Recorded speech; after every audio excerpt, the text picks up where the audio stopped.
આ ફક્ત બે એક્ઝેક્ટ ટાઈમ ઉપર જ કરી શકાય. આનો ટાઈમ તમે ચૂકી ના શકો, નહીતર એની ઇમ્પેક્ટ તમારા ઉપર ના આવે. એટલે જેમ આપણે કેમિકલ રિએક્શન કરીએ કોઈ બી, તો એ કેમિકલ રિએક્શન પરફેક્ટ થવી જોઈએ, તો એ કેમિસ્ટ્રીનું એક્સપેરિમેન્ટ પરફેક્ટ થાય.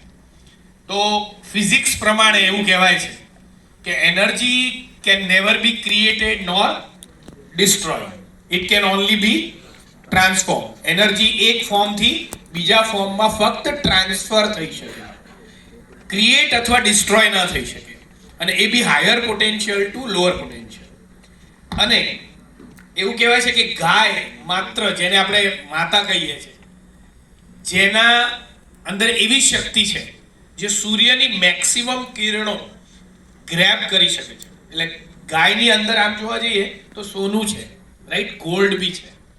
અને ગાયના છાણા એટલે કાઉડંગ, દેશી ગાયના છાણા અને દેશી ગાયનું ઘી અને ચોખા, આ ત્રણ વસ્તુ જ્યારે મિક્સ કરવામાં આવે એક પર્ટિક્યુલર ટાઈમ પર, ત્યારે આ એક રિએક્શન બને છે.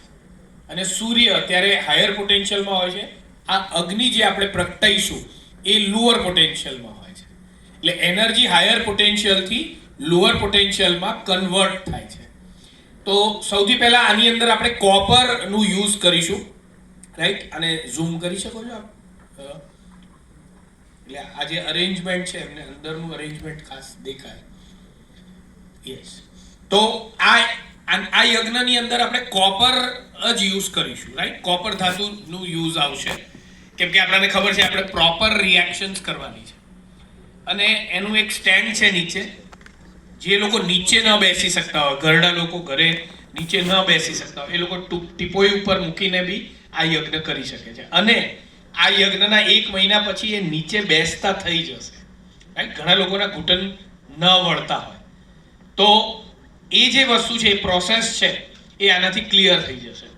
તો આ ગાયના છાણા છે, જેને આપણે પ્રોપરલી એવી રીતે અરેન્જ કરીશું કે વચ્ચે ગેપ રહે, એટલે એર સર્ક્યુલેશન માટે ગેપ રહે. એક નાની કોપરની વાટકી છે, જેમાં આપણે રાઈસ લેવાના છે, અને બ્રાઉન રાઈસ કહેવાય.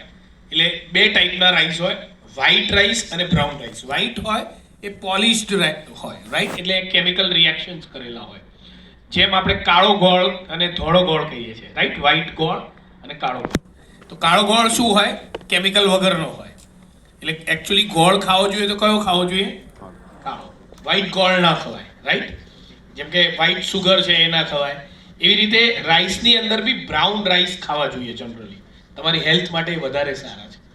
તો આ જે રાઈસ છે એની એક પિંચ લેવાની છે, બહુ ઓછા રાઈસ લેવાના આમાં, અને એને ગાયના ઘીમાં ડબોળી દેવાના છે, અને એના 2 પાર્ટ કરી દેવાના છે, રાઈટ. 2 પાર્ટ કરીશું, એના 2 પોર્શન કરીશું. અને આ જે કાવડંગ છે એના ઉપર આપણે ગાયનું ઘી નાખી અને એક દીવો પ્રગટાઈશું. કેમ કે ડાયરેક્ટ મેચ સ્ટિકથી આપણે આ યજ્ઞ નહીં પ્રગટાઈએ, કેમ કે મેચ સ્ટિકની અંદર સલ્ફર હોય. તો એ સલ્ફર જે હોય એ નેચરલ પ્રોસેસ નથી, રાઈટ. એ નેચરલ પ્રોસેસ નથી. એટલે આ સલ્ફરથી આપણે ફક્ત આ દીવો પ્રગટાઈશું.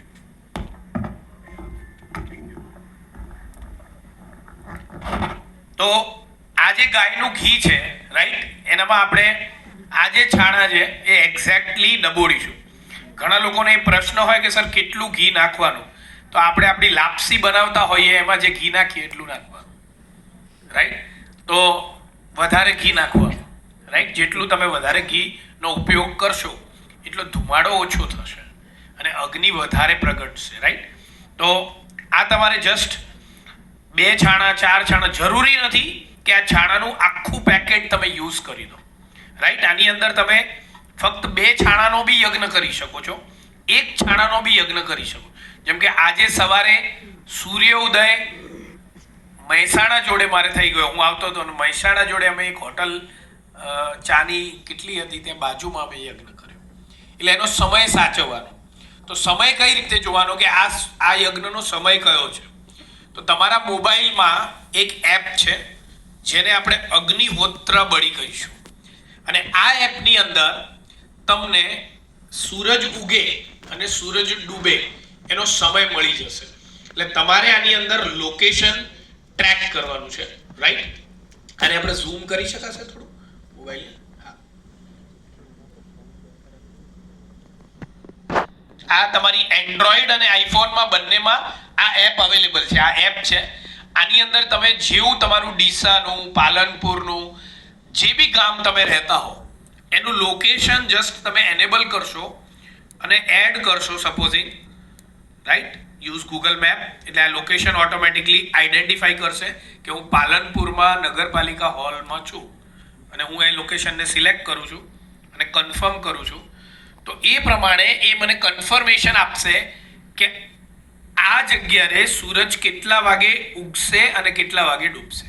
એટલે સૂર્યોદય અને સૂર્ય અસ્ત. જેમ કે આપણને અહીંયા સમય આપેલો છે 5:57:22 સૂરજ ઉગશે અને એક સમય આપેલો છે 7:17 સૂરજ ડૂબશે.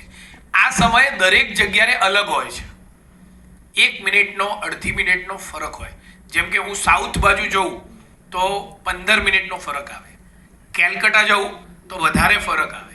એટલે આ સમય સાચવવો બહુ જરૂરી છે, તો જ તમને એનો બેનિફિટ મળશે. પછી આ સમય તમારે, જેમ કે આ સવારનો ટાઈમ છે 5:57, તો 5:55 2 મિનિટ કે 3 મિનિટ બાકી હોય એના પહેલા તમારે આ છાણા ઘીમાં પલાળી અને પહેલા દીવો પ્રગટાવી દેવાનો અને પછી, રાઈટ, એ દીવાથી તમારે આ અગ્નિને પ્રગટાવવાની છે.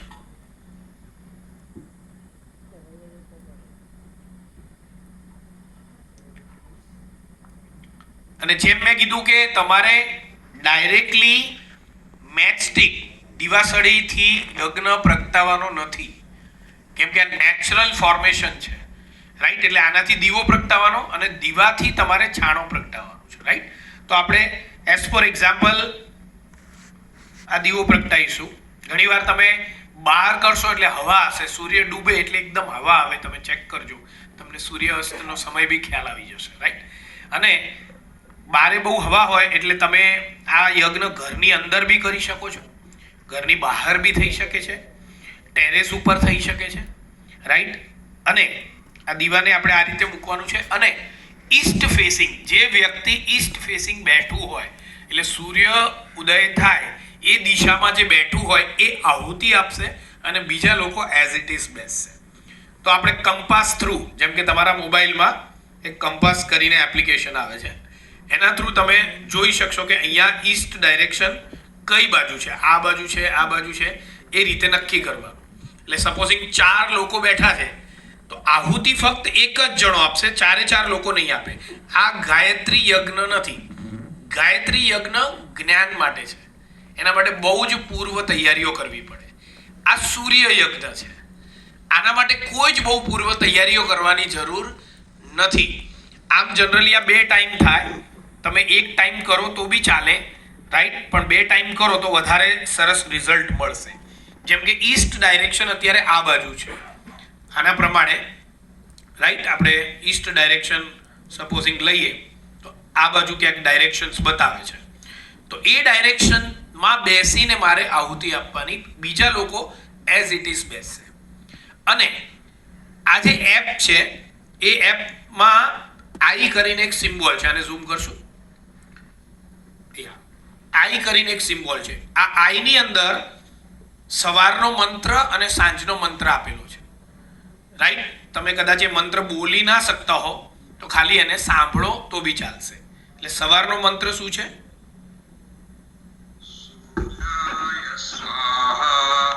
સૂર્યાય ઇદં નમઃ પ્રજાપતયે સ્વાહા પ્રજાપતયે ઇદં નમઃ. એવી રીતે સાંજનો મંત્ર છે, રાઈટ? સ્વાહા અગ્નયે ઇદં નમઃ પ્રજાપતયે સ્વાહા પ્રજાપતયે ઇદં નમઃ. એટલે સવાર અને સાંજમાં એક મંત્ર કોમન છે, પ્રજાપતે સ્વાહા પ્રજાપતે ઇદં નમઃ. એટલે જ્યારે તમે આની આહુતિ આપતા હો તો આવી રીતે ગૌ મુદ્રા કરીને આહુતિ આપવાની છે તમારે, મૃગ, રાઈટ? અને આ જેટલી આટલામાં આવે, કેમ કે આ અગ્નિનું મુખ છે, રાઈટ? તમે અગ્નિને જમાડી રહ્યા છો, તો જેટલી આવતી એટલામાં આવે. તમારી મમ્મી તમારા મોંમાં કોળીઓ નાખે તો તમને ખબર છે કે એકદમ મોટો કોળીઓ આપે તો તમે જમી નથી શકવાના. એ રીતે this all are living energies. આ બધી જોરદાર લિવિંગ એનર્જીસ છે.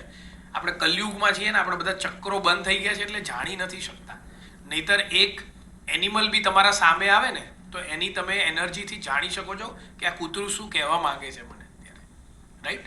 પહેલાં શેરીઓમાં કૂતરા રહેવા દેતા હતા, એ લોકોને રોટલી ખવડાવવામાં આવતી હતી, અને કોઈ બી ચોર આવવાનો હોય ને એના સાંજે 2 કલાક પહેલાં ખબર પડી જાય કૂતરાઓને કે અહીંયા કોઈક ડિફરન્ટ એનર્જી આવવાની છે. હવે આપણે ફોન કરી દઈએ છીએ મ્યુનિસિપલમાં કે કૂતરાઓને લઈ જાઓ તો સારું, તો આપણી ગલી ખાલી રહે, પછી ચોર આપણી તિજોરીઓ બી ખાલી કરી જાય છે, રાઈટ? એટલે દરેક વસ્તુનો જે આ સંગમ છે ને જોરદાર છે. આ સમજ, આ બધી ચેતના જાગૃતિઓની વસ્તી છે, રાઈટ? હવે જો આ આહુતિ આપણે સવારે આપીએ એટલે સૂર્યાય સ્વાહા, અને જ્યારે આપણે કહીએ સૂર્યાય ઇદન્ન મમ એટલે 2 આંગળી તમારી અહીંયા ચેસ્ટ વચ્ચે અડાડવાની છે. આ ચેસ્ટ વચ્ચે તમારું અનહદ ચક્ર છે. અનહદ ચક્ર બંધ હોય તો શું થાય? તો નાની નાની વાત ઉપર તમને બીક લાગે કે શું હું પરીક્ષામાં પાસ થઈશ? પાસ થયા પછી મને નોકરી મળી જશે? નોકરી મળી ગઈ તો હવે મારા લગ્ન થશે કે નહીં થાય? લગ્ન થયા પછી હું સુખી રહી શકીશ કે નહીં? હું પપ્પાને આ વાત કરીશ તો એ માનશે કે નહીં માને? મારો આજે ચેક પાસ થશે કે નહીં? તો આ બધી જે નાની નાની બાબતોમાં કોઈ વ્યક્તિને ડર લાગતો હોય એનો અર્થ એ છે કે આ અનહદ ચક્ર એનું બંધ છે, રાઈટ? એટલે મોસ્ટ ઓફ ધ વ્યક્તિઓનું અત્યારે અનહદ ચક્ર બંધ જ હોય છે. એટલે તમે જોજો મોસ્ટ ઓફ ધ વ્યક્તિઓ ભયભીત થઈને ફરતા હોય છે, રાઈટ? તમે ઇવન કોઈને ડોક્ટરને મળવા જાઓ કે તમે કોઈ કાઉન્સિલરને, તમે પોતે ભયભીત થઈને જાઓ, ખુશ થઈને નથી જઈ રહ્યા, રાઈટ? એટલે એ ચક્ર બંધ છે. આ અનહદ ચક્ર છે. અહીંયાનું વિશુદ્ધિ ચક્ર છે ગળાનું. એટલે એવું કહેવાતું પહેલાના જમાનામાં ઋષિ મુનિ જે કહેતા એ થતું. એટલે હું કહી દઉં ભાઈ જ્યાં જશે તને જોબ મળી જશે, રાઈટ? તો વિશુદ્ધિ ક્લિયર હોય તો એ થઈ જાય, રાઈટ? એટલે ઘણીવાર કરવું ન પડે, કહેવાથી થાય.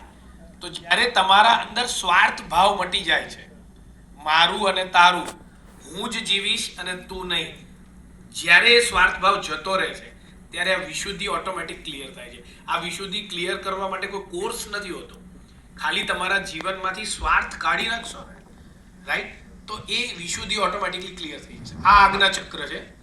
આજે હું તમને આજ્ઞા ચક્ર એક્ટિવેશનનું એક પ્રોસેસ સમજાવીશ જેનાથી તમે તમારું ફ્યુચર સેન્સ કરી શકશો. તમને ખબર હશે કે આ વ્યક્તિ મારા જોડે આવું કરવાનો છે, છતાં તમે એના જોડે મિસબિહેવ નહીં કરો, કેમ કે તમને ભવિષ્યમાં દેખાય છે કે એ વ્યક્તિ આવું કરે છે, એના અમુક કારણો છે, એ કારણો તમે શોધીને વ્યક્તિને ચેન્જ કરી શકશો. એટલે આજ્ઞા ચક્ર, સ્વાદિષ્ટાના અને મુન્નપૂરક, રાઈટ? હવે જે સ્વાદિષ્ટાના ચક્ર જેનું ખુલ્લું હોય અને બીજા ચક્ર બંધ હોય, એ લોકો શું કરે? ખાય પીએ ને જલસા કરે, રાઈટ? જેનું સ્વાદિષ્ટાના ચક્ર ખાલી ખુલ્લું હોય અને અનહદ બંધ હોય, તો તમે જોજો તમારા ઘરમાં કોઈક એવું વ્યક્તિ હોય જેને જમવું ગમે છે અને ઊંઘવું ગમે છે, એનું સ્વાદિષ્ટાના ચક્ર ખુલ્લું છે, રાઈટ? બાકી જેનું આ અનહદ ચક્ર ખુલ્લું હોય ને એ 2 કલાકની અંદર 8 કલાકની ઊંઘ કરી શકે છે.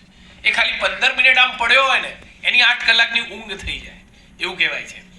સતત 4 વર્ષથી હું આ યજ્ઞ કરું છું. એક સાયન્ટિસ્ટ છે જે આર્મી ઓફિસર છે, એને મને આ યજ્ઞ શીખવાડેલો છે, અને હું તમને ગેરંટી આપું છું કે તમે જો આ યજ્ઞ સમયસર 1 વર્ષ બી કરી દેશો તો ઘણા બધા મેનિફેસ્ટેશન છે તમે કરેલા છે એ ઓટોમેટિકલી ઓટોમેશન્સ ઉપર જતા રહેશે, રાઈટ? અને ફક્ત તમારે આજે એક છાણું છે સપોઝિંગ, એ કટ કરી દેવાનું છે વચ્ચેથી, રાઈટ? એટલે એનામાં અગ્નિ પ્રોપરલી પ્રગટાવી શકો અને આ દીવાથી એને પ્રગટાવી દેવાનું છે. આને હીલિંગ ફાયર કહેવાય. આ 2 જ મંત્ર છે. સવારે સૂર્યાય સ્વાહા, પછી પ્રજાપતે સ્વાહા પ્રજાપતે ઇદન્ન. રાતનો જે મંત્ર છે એ સેમ છે, પણ આગળ અગ્નયે સ્વાહા અને અગ્નયે ઇદન્નમ, અને સેકન્ડ મંત્ર છે પ્રજાપતે સ્વાહા અને પ્રજાપતે ઇદન્નમ, એ સેમ છે. એટલે સવાર સાંજનો સેકન્ડ મંત્ર સેમ છે અને ફર્સ્ટ મંત્ર થોડો ચેન્જ આવે છે, રાઈટ? આને તમે જસ્ટ આ રીતે મૂકી શકો છો. એટલે થોડીક વારમાં જે ઘીવાળા છાણા છે એમાં બધામાં અગ્નિ પ્રગટ થઈ જશે. તમે થોડું એનામાં ઘી વધારે બી આપી શકો છો, પણ એકવાર તમે આહુતિ આપી દીધી પછી એના અંદર ઘી નહીં નાખવાનું, રાઈટ. અને આ યજ્ઞકુંડ ધોવાનું નથી, પાણીથી આને નહીં ધોવાનું, કેમ કે આ રોજ ચાર્જિંગ થાય છે, રાઈટ. અને રોજ તમે યજ્ઞ કરશો ને આમાં ચાર્જ થતું જશે.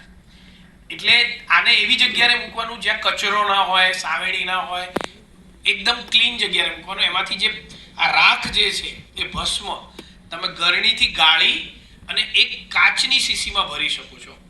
એ ભસ્મને તમે તમારી પાણીની ટાંકીમાં બી આટલી નાખશો તો એની પીએચ વેલ્યુ ચેન્જ થશે, રાઈટ. આરો વોટર બની જશે. અને કોઈ બીને વાગ્યું છે, અહીંયા હાથમાં વાગ્યું છે, તમને ઘૂંટણમાં પ્રોબ્લેમ છે, સ્કિનનો પ્રોબ્લેમ છે, ખાલી એ ભસ્મ ત્યાં લગાવી દેશો એનાથી તમારો એ પ્રોબ્લેમ મટી જશે, રાઈટ. સેકન્ડલી કોઈ એનિમલ છે, જેમ કે તમારા આજુબાજુ કોઈ બિલાડી કે કૂતરું છે, એને પગમાં વાગી ગયું છે, ખાલી આની ભસ્મ લઈને એને ચોળી દેવાની અને તમે જુઓ એ સાજું થઈ જશે, રાઈટ. આ મારા લાઈવ એક્સપિરિયન્સીસ કહું છું 4 વર્ષના. અને તમે જ્યારે આને ચાલુ કરશો એટલે ઓટોમેટિકલી તમને આ વસ્તુ આભાસ થતો જશે.